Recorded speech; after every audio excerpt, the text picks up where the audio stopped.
Hi guys, स्वागत है आप सभी लोगों का मेरे चैनल पे। आज का पांचवा सवाल ये है कि व्हाट इज़ अ प्राइमरी की। ये सवाल काफ़ी आपके इंटरव्यूज़ में पूछा जाता है। तो इसको आप डिफाइन कैसे कर सकते हैं?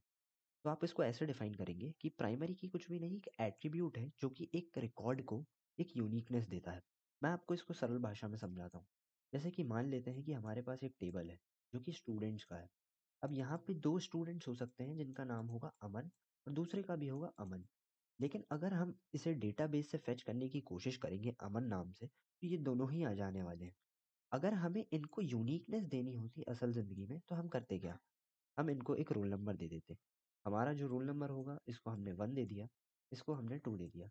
अगर हम बोलते हैं रोल नंबर 1, तो ये वाला अमन आ जाने वाला है, और रोल नंबर 2 बोलेंगे तो ये वाला अमन आ जाने वाला है। सिमिलरली जो हमारा प्राइमरी की है वो यही काम करता है। हमारा प्राइमरी की एक यूनिकनेस दे देता है हर एक रिकॉर्ड को, ताकि हम उसे डेटाबेस से एफिशिएंटली फेच कर सकें।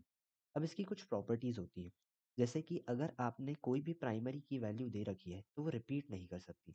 फॉर एग्जाम्पल, अगर हमने किसी को रोल नंबर 1 दे रखा है तो किसी और को हम रोल नंबर 1 अब नहीं दे सकते।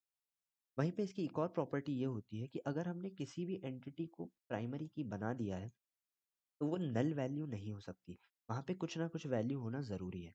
जैसे फॉर एग्ज़ाम्पल, अगर हमने रोल नंबर को प्राइमरी की बना दिया है, तो हम इसको अब खाली नहीं छोड़ सकते। इसको हमें कुछ ना कुछ वैल्यू तो देनी ही पड़ेगी। अब जो दूसरा क्वेश्चन अराइज़ होता है, क्या किसी भी एक टेबल में मल्टीपल प्राइमरी कीज़ हो सकती हैं? तो इसका जवाब है नहीं। हम किसी भी चीज़ को मल्टीपल प्राइमरी की कैसे दे सकते हैं? अगर हम स्टूडेंट्स टेबल में ही देखें, तो क्या हम रोल नंबर और नेम दोनों को ही प्राइमरी की दे सकते हैं? वो एक प्रॉब्लम क्रिएट कर देगा। इसलिए एक ही प्राइमरी की हो सकती है किसी भी एक टेबल में। हाँ, कंपोज़िट प्राइमरी की हो सकती है किसी भी चीज़ की, लेकिन उसको हम आगे पढ़ने वाले हैं। तो इस क्वेश्चन का जवाब आप ऐसे दे सकते हैं।